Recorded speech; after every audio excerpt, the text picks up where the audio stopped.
You ever wake up and just know, deep in your bones, something's wrong, even before your brain catches up? Yeah, that was me, not too long ago, except instead of an alarm or some nightmare, it was this weird, jittery green dot crawling over my bedroom window like a bored firefly on a mission. For a second I thought maybe I was just dreaming, but then, zip, out in the pasture, the unmistakable sound of a tape measure, the clunk of tripod feet in wet grass, and a voice calling out, "Mark it every 30, like he was back on a construction site, not skulking around my property at 3:28 in the damn morning. My dog Piper picked up on it, too. Made that confused huff she does when a rabbit's got too close to the fence, and I squinted at my phone, feeling my eyes burn from the screen. Headlights skimmed the fence line, slow and guilty, like whoever was out there didn't actually want me to see them, but didn't care enough to hide. Another beam, this time straight across my old barn roof, paused like it was checking out the lay of the land before sneaking away. Let me back up a sec. I own this scrappy little farm, nothing flashy, just double-digit acres with 2 old oaks down by the creek and a pasture that's seen better days. It's not part of any subdivision or neighborhood, but across the county road, there's this newer development, all gates and brick and iron nameplates, with its own HOA, board, and those quarterly fees people love to hate. Most mornings I wave at their joggers, and, truth be told, sell a fair bit of eggs and honey to them when summer rolls around. We got along fine, at least until the day they started eyeing my pasture like it was the missing puzzle piece in their grand expansion plan. So, that night, I did what any half-awake farm owner would do. Boots, jacket, out the door, trying not to make the floorboards squeal, Piper silent and shadow sticking my heels. In the field, for figures in reflective vests, 2 tripods, 1 topo rod, all acting like this was just another Tuesday. Not a flicker of shame or hurry, like my property line meant less than a speed bump. Honestly, the worst part wasn't the trespassing. It was how routine they made it look. Clipboard whispers, gear bags, a practiced air of authority that made my blood simmer. I called the sheriff's non-emergency line, because this county doesn't play if you dial 911 for anything less than blood. Unknown persons, surveying equipment. It's 3 in the morning, I want an officer. Simple as that. While I waited, one guy with a flashlight started poking around my goat pen, and I figured it was time to channel my granddad, voice calm, steady, no yelling. "Hey, private property. Who are you and why are you here?" They froze, sizing me up in my county fair tee, wild hair and all. The oldest, a mustache man you just know still has his high school ring, tried to look dignified. "We're here on authorization from the HOA across the road. We'll be out of your way quick." "You're on the wrong side of the paint line," I said, not moving, not raising my voice.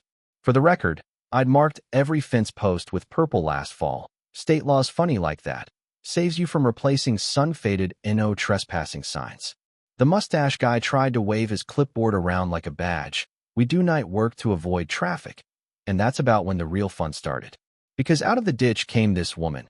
Expensive windbreaker, hair neat as a banker, a face I vaguely remembered from the farmer's market, arguing about jar displays.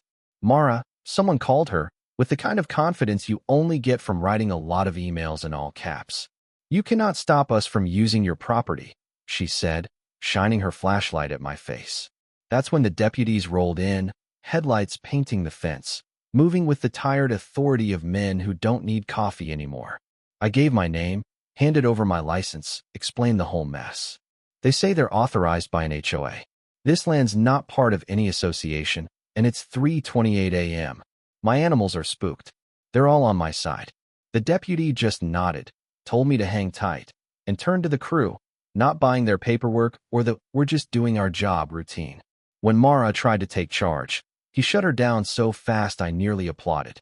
They all got cited. Trespass, illegally parked vehicle, you name it.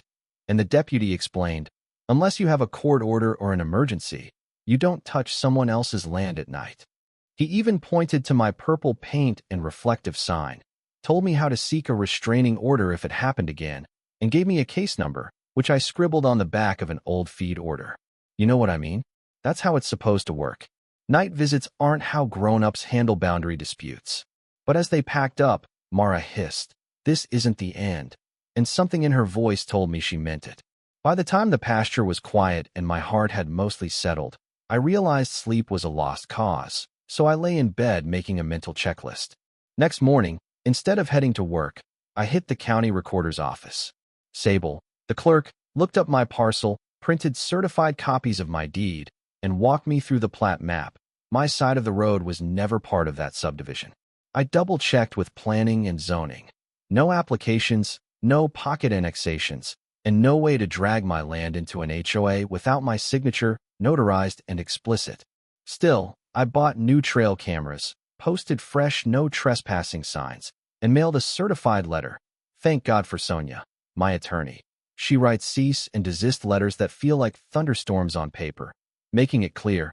Any further trespass, and we're talking slander of title, criminal complaints, the whole 9 yards. A few quiet weeks went by. My cameras caught nothing but deer, a raccoon the size of a cinder block, and a neighbor's cat that walks my fence like it owns the place. Then, of course, the minute I take a trip to see my sister's new baby, it happens again. This time, Eli, a night shift neighbor, texts me. People on your field again. Lights, trucks. Want me to call someone? You bet I did. Sheriff called. Neighbor Huck standing by the barn. Piper sitting at the door like she could bark me home through sheer willpower. Cameras catch the crew. Mara, mustache man. The works. Dodging under the fence with tripods. Arguing with deputies who are losing patience fast. Ma'am, your necessity doesn't trump the law, the deputy tells Mara. More citations, a towed SUV, and Mara swearing up and down they'll be back. I cut my trip short. Couldn't shake the feeling that if I didn't defend my boundaries, nobody would. Sonia showed up with papers. We're recording a notice of ownership, she said. Anyone who claims otherwise is getting dragged into court. The recorder stamped it. I read every line of the HOA's covenants. Turns out you can't just annex someone's land by committee vote, no matter how many times you copy-paste community vision into an email. But that didn't stop them. After the injunction, after the judge told them to stay away, I came home from the hardware store to find fresh orange flags lining my rye in the dead of night. Trail cam caught 2 men, no vests, moving fast. Sonia fired off an email, and the association blustered, claimed utility work, but the markings were wrong, and the location didn't add up. Then came the kicker.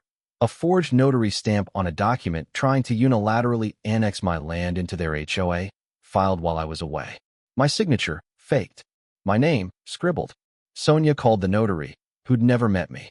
That was the final straw. Deputies built a case. Forgery, filing a false instrument, attempted theft by deception. Dalton, the board's fixer, had faked the paperwork, roped in the manager, and left a digital paper trail a mile wide.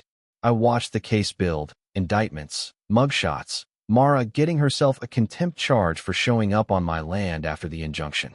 The HOA board was recalled, the manager fired, and I settled for damages. Enough to fix the fence, upgrade the cameras, pay Sonia, and record a permanent declaration disavowing any HOA claim.